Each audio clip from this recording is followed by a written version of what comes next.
अस्सलाम वालेकुम। आज मैं बात करूँगा पासपोर्ट एक्ट 1974 के मुतालिक ये क्यों लाया गया था और क्यों ज़रूरी है। मुख्तलिफ FESC के, पंजाब पुलिस सर्विस कमीशन के जुडिशल एग्ज़ाम में अक्सर इस पोर्शन में से लाजमी एक 10 नंबर का लाजमी सवाल आता है। इसके अलावा इसके रूल्स भी हैं 1974 के, वो हम अपनी नेक्स्ट वीडियो में डिस्कस करेंगे। तो आज चलते हैं पहले इसकी डेफिनेशन क्लॉजेस की जानिब। छोटा सा ये एक्ट है तो इसके चंद जो ज़रूरी हैं जो रेफरेंसेस वो भी हम देख लेते हैं। Passport mean a passport including a diplomatic passport and an official passport. Passport का मतलब है या तो वो प्राइवेट पासपोर्ट है या वो किसी सरकारी मुलाजिम ने या किसी सरकारी अफसर ने अपने ही किसी सफरी बाबत के सिलसिले में हासिल किया है। तो ये है इसकी किसी भी सफ़र के दौरान या किसी भी बैरूनी सफ़र जब कर रहा है, चाहे वो बहरी सफ़र हो, चाहे वो एयरप्लेन के ज़रिए हो, चाहे किसी भी मुल्क में जा रहा हो, तो वो पासपोर्ट उस मुल्क का लाजमी बनाएगा। अगर पाकिस्तान में रहता है तो पाकिस्तान से वो पासपोर्ट लाजमी हासिल करेगा। अगर वो सरकारी मुलाजिम है तो उस सिलसिले में उसको अपने डिपार्टमेंट से NOC लेनी पड़ेगी कि ताकि वो जहाँ भी जाए उसको कोई मुश्किलात कोई दरपेश ना आए। अब इसका हम जो मेन जो सेक्शन 3 है, सारी की सारी कहानी इस सेक्शन के अंदर लिखी हुई है। अब मैं आप रीड कर लेता हूँ, फिर मैं आपको इसका तर्जुमा बताता हूँ। Prohibition of departure from Pakistan without passport, no citizen of Pakistan. कहने का ये हेडिंग इसकी ये है कि कोई भी पाबंद, तमाम शहरियों पे पाकिस्तान पर पाबंदी है कि बगैर पासपोर्ट के वो किसी भी मुल्क में ट्रैवल नहीं कर सकते। एक चीज़ क्लियर कर होगी, depart from Pakistan by any means whatever unless he is in possession of a passport nor otherwise than from such port or place by such route and in accordance with such conditions as may be prescribed।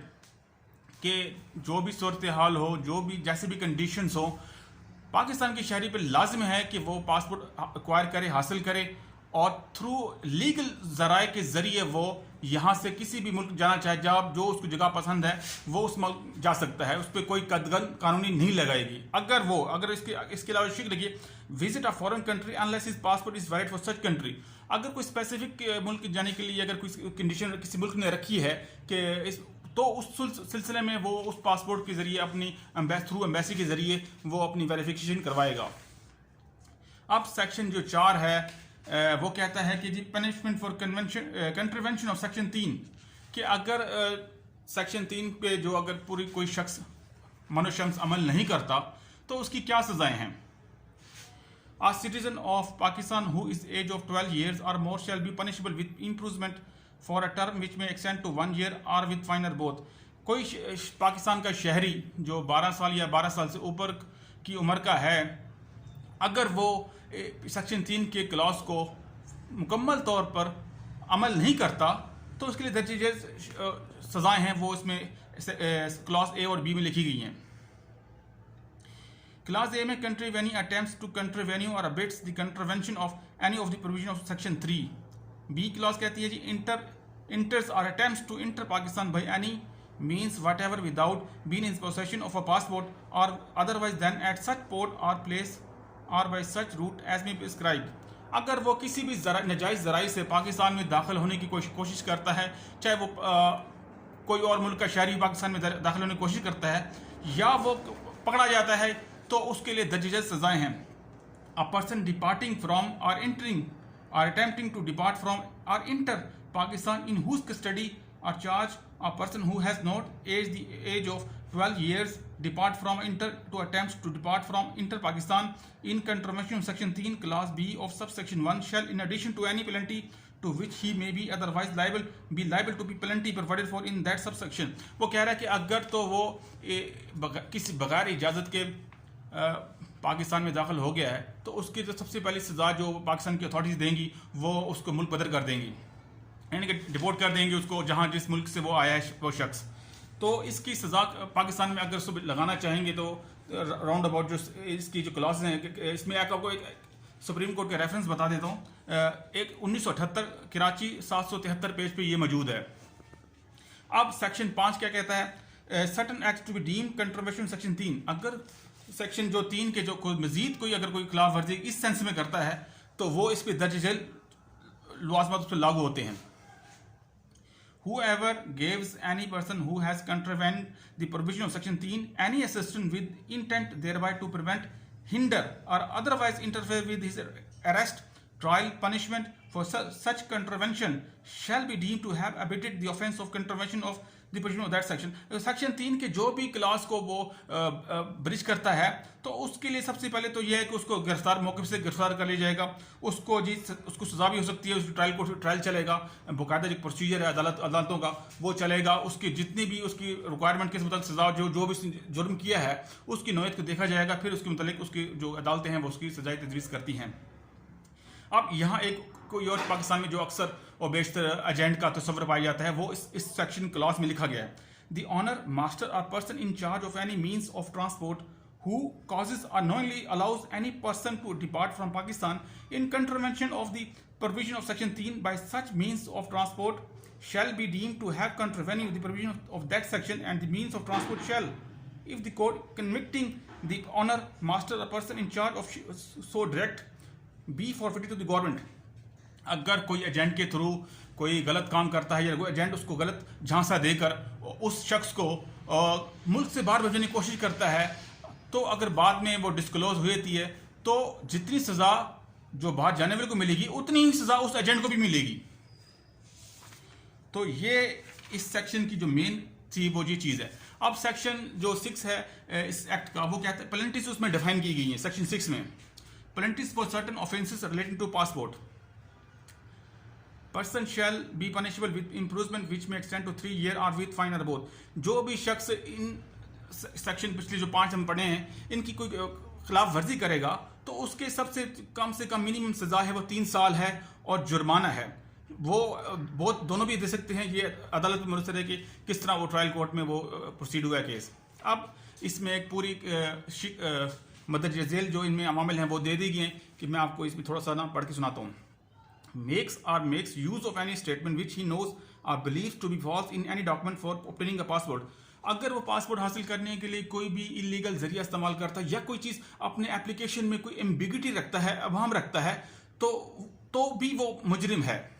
अब इसका clause भी कहता है attested और verify statement which he knows और has reason to believe to be false in any document use for obtaining a passport.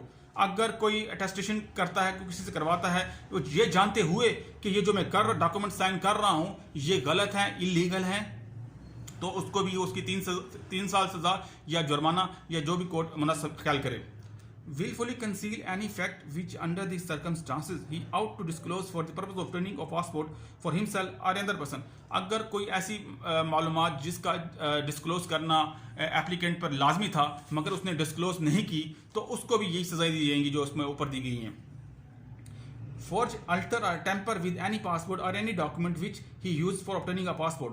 अगर कोई उसने पासपोर्ट को टेम्पर किया है, कोई चलाकबाजी की है, जालसाजी के लिए कोई उसकी डुप्लीकेट कॉपी ले गया है साथ, मतलब कोई भी उसका ऐसे अवामिल जिससे किसी भी हमारे मुल्क की बदनामी हो वो इस दायरे इस कानून के तहत काबिल जुर्म है और उनकी सजा दी जाती है। अब क्लॉज ई कहती है कि uses a passport which has been forged, alter or tamper with, or uses for obtaining a passport or document which has been forged, alter, tamper। अगर वो किसी को उस पासपोर्ट को नुकसान, गवर्नमेंट के पासपोर्ट जो उसको हासिल किया है नुकसान पहुंचाएगा, टेम्पर करेगा, तो वो भी उतनी सजा का मुस्तहिक है। Traffic in passport and any documents required for obtaining a passport or willfully fails to neglect to return a passport issued to him if he is required to do so, or if an order cancelling, impounding or confiscating it is made। अगर वो इस तरह की जुर्म में पाया गया तो हक सरकार उसका पासपोर्ट भी जब्त हो सकता है। obtain more than one passport for himself either in the same or different means by concealing the fact of his already been in possession of a passport। अगर वो एक से ज़्यादा पासपोर्ट हासिल करता है, ये सबसे बड़ा महंग जुर्म है कि जो अक्सर बेशतर एजेंट के थ्रू जो जाते हैं वो कोशिश करते हैं कि एक से ज़्यादा पासपोर्ट हासिल किए जाएँ, और ये इंतहाई बड़ा जुर्म है जिसकी सज़ा 3 साल और इस जुर्मान 50,000 के तक जुर्माने भी अदालतें मुख्तलिफ जो है ना वो लगाती हैं, और वो प्लेंटिफ जो है जो एप्लीकेंट है वो फिर बाद में परेशानियों का उसको सामना करना पड़ता है। इसमें मैं छोटा सा आपको मैं सुप्रीम कोर्ट का रेफरेंस भी शेयर कर देता हूँ। PLD 1978 लाहौर 405 पेज पे ये मौजूद है। अब आते हैं सेक्शन साथ की जानिब जो पावर ऑफ अरेस्ट और सैयर को डिलीट करता है कि जो भी ऐसी कोई डॉक्यूमेंट हो जो फॉरफिटेड की गई हो या कोई ऐसी अल्टर की गई हो या उसको किसी किसी मैनर से उसको इम्बिगिटी इसमें शामिल का आंसर शामिल हो तो वो गवर्नमेंट जब्त कर सकती है. Any police officer not below the rank of sub-inspector and any officer of custom empowered by a general or special order of the federal government in this behalf may arrest without warrant any person who has contravened or against whom a reasonable suspicions exist that he has contravened any provision of this act. को sub inspector को और inspector को इस बात अख्तियार हासिल हैं कोई ऐसा शख्स जो इस तरह की कार्रवाई में मुलव्विस हो उसको गिरफ्तार कर सकती हैं, उसको मजिस्ट्रेट के सामने वारंट इशू करवा सकती हैं या उसको गिरफ्तार करके मजिस्ट्रेट के सामने पेश कर सकती हैं. तो ये पुलिस अफसरों के पास ये अख्तियार हासिल हैं कि वो दर्ज झेल इक़दाम कर सकते हैं. Any police officer or other person authorise in this behalf by the federal government may seize in any place by place any means of transport which he knows or has reason to believe to be means of passport by which a person has departed from Pakistan in contravention of section 3. किसी भी शख्स को अगर वो उसने गलत जाली passport तैयार किया है या वो गलत तरीके से पाकिस्तान घुस आया है तो वो कोई भी पाकिस्तान गवर्नमेंट का मातहत मुलाजिम या पुलिस ऑफिसर ऐसे जो है थाने का है वो उसको उसकी कागजात तैयार करवा कर उसको पाकिस्तान से डिपोर्ट कर सकता है, उसको निकाल सकता है. Any means of transport seized under subsection 2 shall be disposed of in accordance with the decision of the court before with the honor master person in charge is prosecuted under section 2 of section 5 for contravention of section 3. तो अगर कोई ऐसा शख्स है अगर उसके court में उसको ट्रायल चल रहा है तो वो जो भी अदालत सज़ा मुख्तस करे उसके लिए तो वो उस हिसाब से होगा, चाहे तो अदालत उसको स्टे ग्रांट कर दे. ये डिपेंड अपॉन अदालत है कि वो किस तरह कौन से केस में या उसकी डिस्क्रिशन पावर है कि अदालतों के पास कि वो किस तरह उस केस को देखती हैं.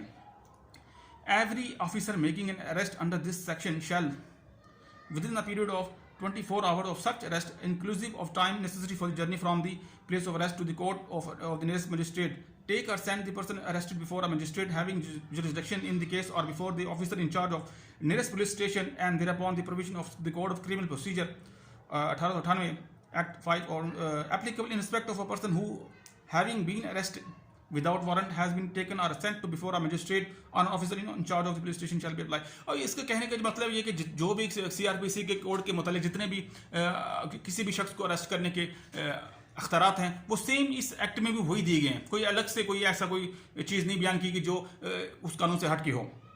अब इसका सेक्शन जो 8 है power to conceal impound confiscate passport, अगर कोई उसका मुबिम पासपोर्ट है तो वो भी भाग के सरकार उसको जब्त कर सकती है. तो इसमें चंद एक जो ज़रूरी ग्राउंड से मैं पढ़ देता हूँ. अ पासपोर्ट इशूड बाय और on behalf of federal government shall be property of the federal government. कोई भी पासपोर्ट किसी भी शख्स को इशू किया जाता है वो वफाकी हुकूमत की प्रॉपर्टी है. वो चाहे किसी वक्त भी उसको जब्त कर सकती है, कैंसिल कर सकती है, डिपेंड अपॉन द सर्कमस्टांसेस. जो भी उस मुलजिम के साथ किया गया हो, ECL में नाम अगर डला है तो वो उस हिसाब से उसको जांच पड़ताल उसकी कर लेती हैं. तो ये इसमें जो मेन चीज़ थी वो इस सेक्शन की ये है. बाकी तो ये काफ़ी लेंथी सेक्शन है.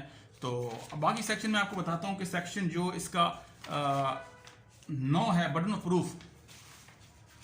The burden of proof that proving that a statement made in any document used for obtaining a passport is true shall lie on the person making the statement, and the burden of proof that the owner or master or person in charge of any means of transport by which any person depart from Pakistan in contravention of the provision of section 3 did not knowingly allow such person to so depart shall lie on such owner master in charge. मतलब कहने का मतलब जो भी उसके अगर कोई भी अगर वो समझता है वो शख्स के मेरे साथ जो ज्यादती हो रही है तो उसको अपनी बारी सबूत उस पर है कि वो साबित करेगा कि मैं बिल्कुल बेगुनाह हूँ, मेरा कोई ऐसे कामों से कोई लेन देन नहीं है. तो वो डिपेंड करती है उसकी स्टेटमेंट जो भी उसने जमा करवाई होती है. Indemnity. In no suit, prosecution, or other legal proceeding shall lie against any person for anything which is good in faith, done in intended to be done in pursuance of this act of any rules made in. जो भी कार्रवाई है, prosecution है, जो भी वो कानूनी नुक्ता नज़र से होनी चाहिए. किसी की ज़ाती अनाज या किसी के खिलाफ वो नहीं होनी चाहिए. वो जितनी भी कार्रवाई हो गुड फेथ में होनी चाहिए. Delegation of power. Federal government चाहे तो किसी भी नोटिफिकेशन के जरिए किसी भी डिपार्टमेंट को ये अख्तियार दे सकती है, या किसी स्पेसिफिक अथॉरिटी को या किसी ऑफिसर को अख्तियार दे सकते हैं। तो या चाहे वो प्रोविंशियल गवर्नमेंट हो चाहे जो भी हो, वो डिपेंड अपॉन द सर्कमस्टांसेस, जो भी केस की नौयत है। अब section 12 the power to exempt, federal government चाहे तो किसी नोटिफिकेशन के जरिए किसी पर्सन को एग्जाम कर सकती है, या किसी को सूरत हाल में उसको अंदर अपने रजिस्ट्रेशन रख सकती है। तो ये डिपेंड अपॉन द गवर्नमेंट है, वो जो चाहे करे। Make power to make rules, federal government के पास इख्तियारात है, वो इसमें जो भी एक्ट में तरमीम करना चाहे वो कर सकती है। और जो भी नए तरीके, जो भी कंडीशंस हैं, जो भी पाकिस्तान से एंट्रेंस के हैं, बाहर जाने के हैं, तो थ्रू इंटीरियर मिनिस्ट्री जो भी चाहे वो नोटिफिकेशन कर सकती हैं। तो इस एक्ट में ऐसा सब कुछ मौजूद है जो किसी भी मुल्क की डिग्निटी को, मुल्क की वक़ार को बरकरार रखने के लिए किया जाता है। तो ये था पासपोर्ट एक्ट 1974। तो नेक्स्ट मिलेंगे इस वीडियो के जो रूल्स बताएंगे, तो नेक्स्ट वीडियो में मैं बयान करूंगा इंशाल्लाह। तो आज के लिए इतना ही, फिर मिलेंगे नेक्स्ट वीडियो में। खुदा हाफिज़, अल्लाह।